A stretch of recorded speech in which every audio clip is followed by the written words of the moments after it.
ስለ ፋኖ ታጣቂዎች፣ ስለ መንግስትና ስለ አማራ ክልል የተጋለጠው አስደንጋጭ ሚስጥርና እውነታ።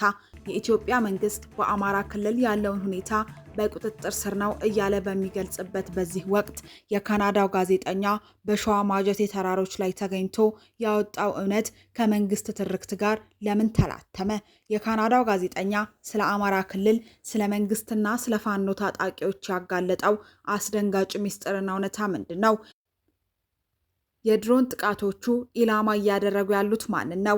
የፋኖ አዛዦችስ ለዓለም አቀፉ ማህበረሰብ ያስተላለፉት መልእክት ምንድነው? የሚለውን እንዳስሳለን። ሰላም፣ ይህ ዴይሊ ወሬ ነው። ለአሁን የመረጥንላችሁን አሁናዊ አዲስ ወሬ እናሰማችኋለን።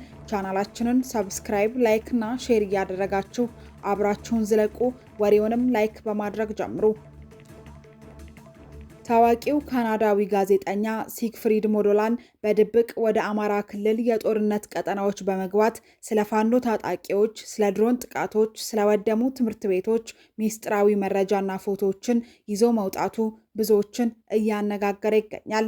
የኢትዮጵያ መንግስት በአማራ ክልል ያለውን ሁኔታ በቁጥጥር ስር ነው እያለ በሚገልጽበት በዚህ ወቅት የካናዳው ጋዜጠኛ በሸዋ ማጀቴ ተራሮች ላይ ተገኝቶ ያወጣው እውነት ከመንግስት ትርክት ጋር ለምን ተላተመ? የውጭ ጋዜጠኞች ወደ ኢትዮጵያ ገብተው በተለይም በጦርነት ቀጠናዎች ሪፖርት እንዳያደርጉ ጥብቅ ክልከላ እንዳለ የሚታወቅ ነው። ይህ ጥብቅ ክልከላ ባለበት ወቅት መቀመጫውን ካናዳ ያደረገው ታዋቂው ዘ ግሎብ ኤንድ ሜሊ የፎቶ ጋዜጠኛው ሲግፍሪድ ሞዶላን ወራቶችን በፈጀ ሚስጥራዊ መንገድ አማራ ክልል ገብቶ ወደ ሸዋ ማጀቴ በማቅናት አካባቢው ላይ ከሚንቀሳቀሱ የፋኖ ታጣቂዎች ጋር ለ2 ሳምንታት አብሮ ቆይቷል። ጋዜጠኛው በአካል አይቶ ምስክሮችን አነጋግሮ ያወጣው ሀተታ እንደሚከተለው ነው። የኢትዮጵያ ጦርና የፌዴራል መንግስቱን ክፉኛ የሚወቅስም ሆኖ ተገኝቷል። ጋዜጠኛው ባሰፈረው ሪፖርት የመከላከያ ሰራዊት ወደ ከተሞች ሲገባ ንጹሐንን ይገድላል፣ ሰዎችን አማራ በመሆናቸው ብቻ ያስራል፣ የድሮን ጥቃቶች ትምህርት ቤቶችን፣ ሆስፒታሎችንና ሃይማኖታዊ በዓላትን ኢላማ ያደርጋሉ ሲል አስከፊውን እውነታ ለዓለም አቀፉ ማህበረሰብ አቋልጧል። ለዚህም በማስረጃነት የ27 ዓመቷን ወጣት ፍቅር አደላይነህን ታሪክ አንስቷል። ከ5 ወር በፊት የካቲት ላይ በደረሰ የድሮን ጥቃት እኩለ ሌሊት በከባድ የፍንዳታ ድምፅ መንቃቷን ወዲያውኑም አካባቢው ወደ ፍርስራሽነት መቀየሩንና የገዛ ወንድሟ በጥቃቱ ህይወቱ ማለፉን በእንባ ታጅባ ለጋዜጠኛው ተናግራለች።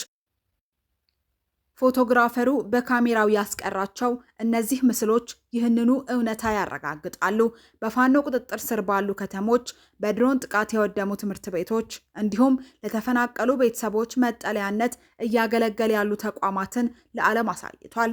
በሸዋ የፋኖ ወታደራዊ ኦፕሬሽን ዋና አዛዥ አሳልፍ ደስታ ለጋዜጠኛው እንደተናገሩት ይህ ትግል የህልውና ትግል ነው።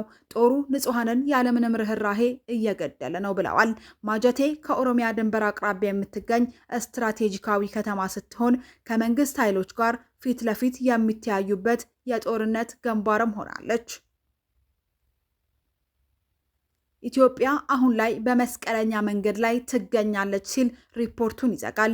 ይህ የውጭ ሚዲያዎች ዘገባ መንግስት የፖለቲካ መፍትሄ እንዲፈልግ ተጨማሪ ጫና ይፈጥራል እየተባለም ይገኛል። ነገር ግን መንግስት እስካሁን በሄደው አካሄድ ምንም አይነት የውጭ ሚዲያዎች ገብተው እንዳይዘግቡ ከመከልከል ጀምሮ ሀገራዊ ሚዲያዎችም ላይ እያሳደረ ያለው ተጽዕኖ በግልጽ የሚታይ ነው።